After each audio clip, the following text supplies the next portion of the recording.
The easiest way to get the pulse generator is double click and write pulse generator. And there we go, we have the pulse generator. The another way to get the pulse generator is go to this library browser, and in library browser go to this sources. In sources, here we have the pulse generator, and to add just click it and add it. And here we have the another pulse generator. We'll remove it, and now to observe the waveform of this pulse generator, we'll get the scope.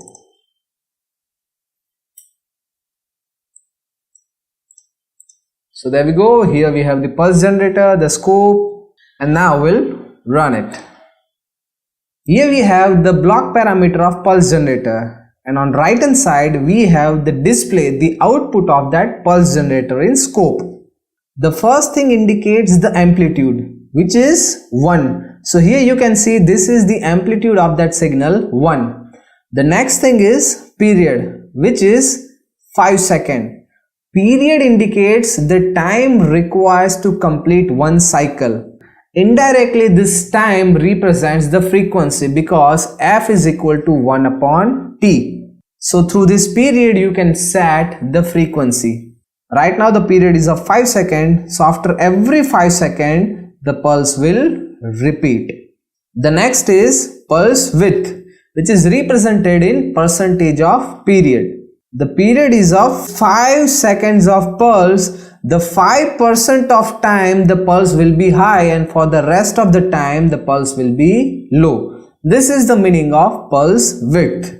And the last one is phase delay. This indicates after this much of delay the pulse will turn on. Here the phase delay is 0. So after 0 seconds delay the pulse will be on. Now let us make some changes in parameter and observe how output looks.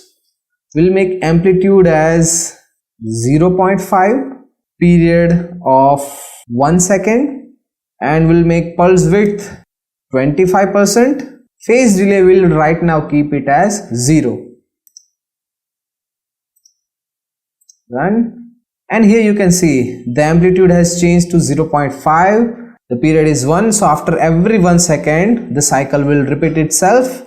The pulse width is 25%.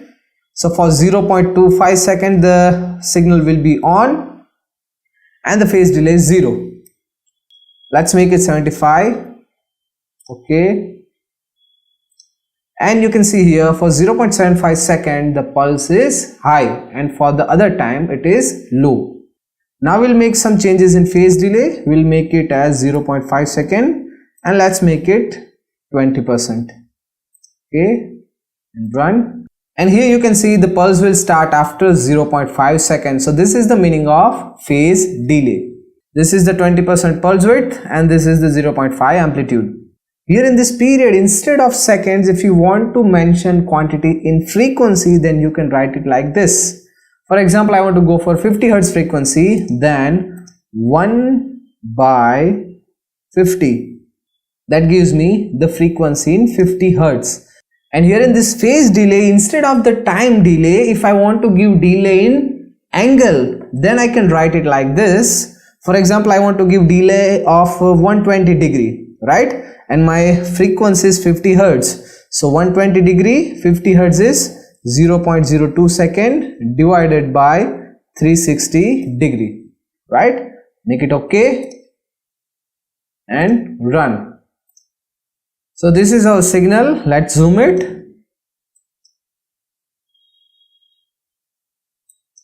And you can see here the delay is of 120 degrees. So after 120 degree it will turn on.